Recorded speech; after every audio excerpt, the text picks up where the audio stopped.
Saya mau tambahkan lagi, kita ternyata selama 20 tahun itu surplus telur ayam. Dan selama 20 tahun kita juga surplus ikan ayam, apa ya? Bukan ikan ayam, ayam. Jadi ayam daging. Daging ayam. Jadi dengan tadi program ini itu semua terserap akan jadi menggerakkan ekonomi juga dalam telur dan bidang juga tadi ayam. Ini baru kita tahu setelah jalan nih, jujur. Assalamualaikum warahmatullahi wabarakatuh. Kami tadi laporan kepada Presiden, Pak Menko dengan Ibu Ani dan Pak Dede, ya ada beberapa hal yang tadi kami laporkan. Saya persilakan Pak Menko Airlangga bicara. Ya kan biar suruh dia ngomong, dia berdiri sini. Enggak ngomong kok. Siap. Jadi pertama terima kasih. Assalamualaikum warahmatullahi wabarakatuh, teman-teman media cetak, media elektronik. Selamat berbuka puasa. Nah ini saya buka puasa belum? Udah minum sama kayak gitu. Waduh, kita juga sama-sama sudah minum. Saya tadi Pak Ketua Dewan Ekonomi Nasional Pak Luhut menyampaikan laporan kepada Pak Presiden dan di sini ada Bu Mari, Bu Menteri Keuangan, Pak Katib, seluruh dari DEN. Ada yang pertama pembahasan mengenai sektor padat karya dan ada usulan terkait dengan padat karya. Karena sektor padat karya yang utama tekstil, produk tekstil, kemudian juga aparel itu kontribusi terhadap ekonomi Indonesianya cukup besar dengan ekspor lebih dari 2 miliar dolar, tenaga kerjanya hampir 4 juta orang. Nah ini memerlukan perbaikan terutama terkait dengan perizinan karena masih ada investor yang ingin masuk di sektor tekstil dan produk tekstil ini. Dan Indonesia sebetulnya sudah naik kelas ke produk-produk yang nilainya lebih tinggi atau high value added. Dan baik itu di sepatu, kemudian di tekstil, dan Indonesia menjadi salah satu hub yang diandalkan. Nah, oleh karena itu tadi arahan Pak Presiden untuk terkait dengan ketersediaan bahan baku, terkait dengan illegal import, terkait dengan supply chain, itu untuk dipermudah dan disederhanakan. Jadi arahan pertama tentu pemerintah harus melihat dari keseluruhan supply chain dan juga melakukan harmonisasi daripada tarif yang sudah dilakukan. Dan kedua, kita merespons terhadap barang yang didumping melalui tindakan anti-dumping. Nah ini beberapa langkah yang kita akan lakukan dan ditambah lagi tentu barang-barang ini adalah barang-barang yang kompetitif. Nah kompetitif terhadap pesaing kita baik di Thailand, di Vietnam maupun yang terakhir yang menikmati besar itu Bangladesh. Sehingga kita harus melakukan terus deregulasi dan debirokratisasi maupun permudahan izin untuk pengembangan termasuk terkait dengan AMDAL. Sehingga tentu ini akan ditangani dan pemerintah tentu akan membentuk semacam satgas di mana ini akan dilakukan percepatan. Yang kedua, tadi arahan Pak Presiden juga untuk program padat karya ini dibuatkan PSN program. Jadi proyek strategis nasional berupa program untuk sektor padat karya sehingga investasi bisa cepat masuk.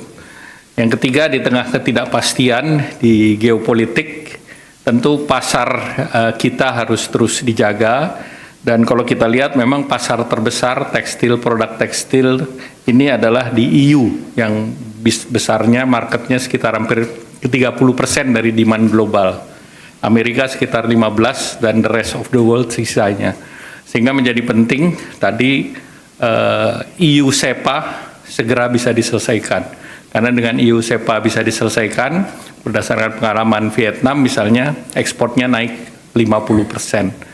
Sehingga itu juga menjadi catatan dari Pak Presiden.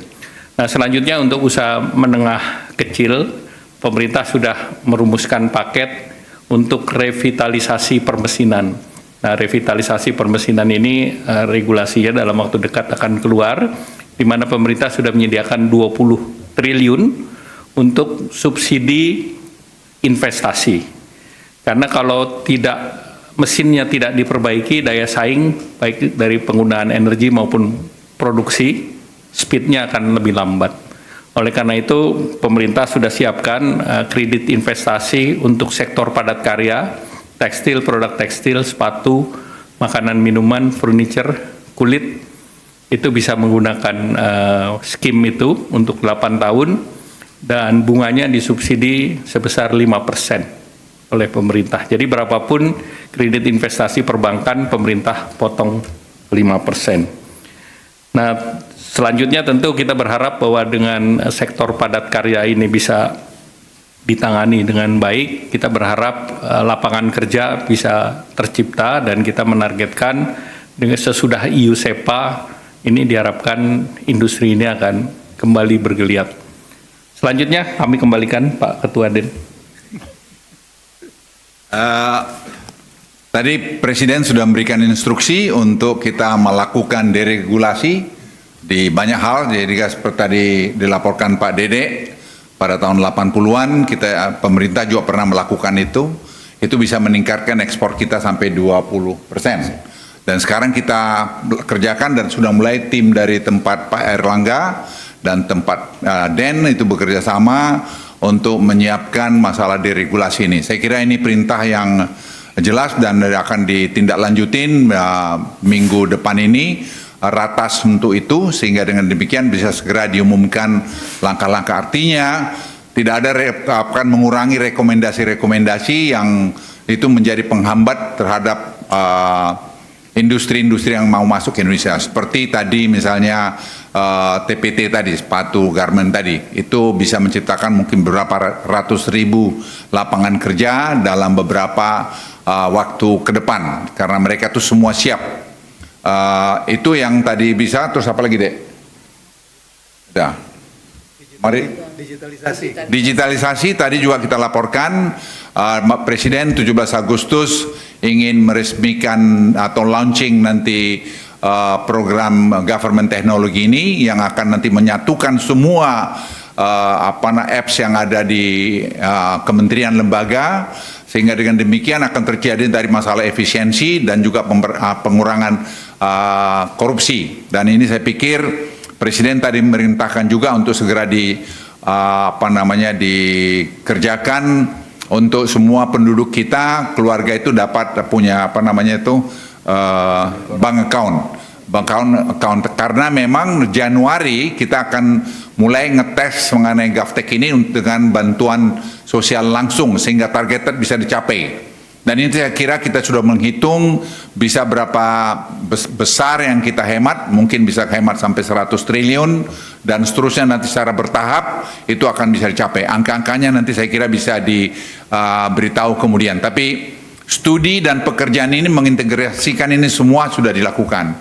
Presiden tadi malah memberikan sebelum selesai akan menemui anak-anak muda Indonesia yang berjumlah 300 orang yang menyiapkan tadi government teknologi ini, dan juga ada 185 guru-guru gasing yang dari seluruh Indonesia untuk bertemu dengan Presiden, lagi diatur oleh Sekap. Waktunya kita mungkin melihat Sabtu atau Minggu atau Senin untuk Presiden memberikan arahan pada mereka atau apresiasi terhadap guru-guru ini. Saya kira itu apa yang saya lupa lagi, Mar? MBG tadi juga dilaporkan oleh Profesor Arif, karena Arif ahli kemiskinan. Kita semua terperangah juga melihat bahwa dampak MBG ini memang luar biasa kepada pertumbuhan ekonomi, lapangan kerja, terus ekosistem yang terbangun dari ekonomi dan seterusnya. Dan ini penurunan kemiskinan. Kamu ngomong lagi lengkap lah. Arif, lu yang ngomong, ahli. Ini Profesor Arif adalah ahli kemiskinan Indonesia yang jarang kita dengar dari Presiden, mengagumi tadi apa yang beliau sampaikan. Silakan angka-angkanya, Arif, lu ngomong. Saya rasa kami dari DEN menyampaikan kajian tentang potensi dari dampak MBG ini terhadap penyerapan tenaga kerja, juga kemiskinan. Jadi intinya program ini sangat bagus sekali dalam konteks pro-jobs, jadi menciptakan lapangan pekerja baru itu sampai 1,9 juta. Lalu kemudian pro-pur, jadi kemiskinan itu bisa berkurang sampai menjadi 5,8% kalau ini roll out-nya benar. Ketimpangan juga akan sangat berkurang. Bapak, teman-teman bayangin aja ya, kalau 3 orang anak, satu keluarga punya 3 orang anak, itu dia dapat per bulannya bisa dapat 600.000 dari MBG. PKH aja itu sekitar 200-an ribu, BPNT aja 200 ribu. Jadi sangat tidak mungkin ini tidak besar impaknya. Semua paham itu, cuman kita melakukan kajian secara kuantitatif. Nah, tapi poinnya adalah karena ini sangat progresif, maka kita harus pastikan roll out-nya berjalan dengan baik. Gitu.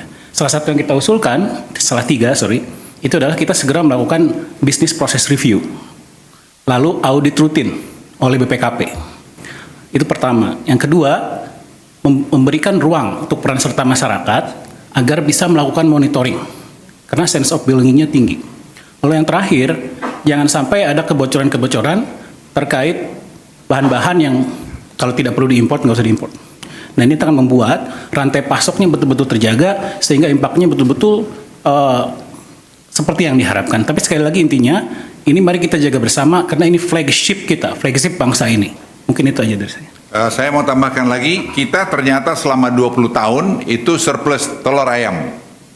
Dan selama 20 tahun kita juga surplus ikan ayam, apa ya? Bukan ikan ayam, ayam. Jadi ayam daging. Daging ayam. Jadi dengan tadi program ini itu semua terserap akan jadi menggerakkan ekonomi juga dalam telur dan bidang juga tadi ayam. Ini baru kita tahu setelah jalan nih, jujur. Jadi setelah Pak Prof. Arief itu melakukan studi dengan tim melihat ke bawah, dan kami sepakat tadi dengan Bappenas dan juga Badan Gizi untuk bersama-sama melakukan pengawasan sini. Misalnya bikin tray-nya itu tray-nya itu tidak boleh diimpor, suruh bikin lokal. Karena itu kita lihat masih ada buatan luar. Jadi semua kita harus satu padu untuk melakukan pengawasan. Presiden tadi minta ini. Jadi Presiden tadi saya pikir memberikan instruksi yang sangat jelas dan sangat baik mengenai tadi masalah deregulasi. Karena deregulasi ini akan mengurangi korupsi, akan membuat lebih efisien dan akan membangun ekosistem perekonomian kita lebih bagus. Itu saya kira dari saya. Share lagi, Dek. Cukup, Pak. Cukup. Saya kira Terima kasih. terima kasih. Wassalamualaikum warahmatullahi wabarakatuh.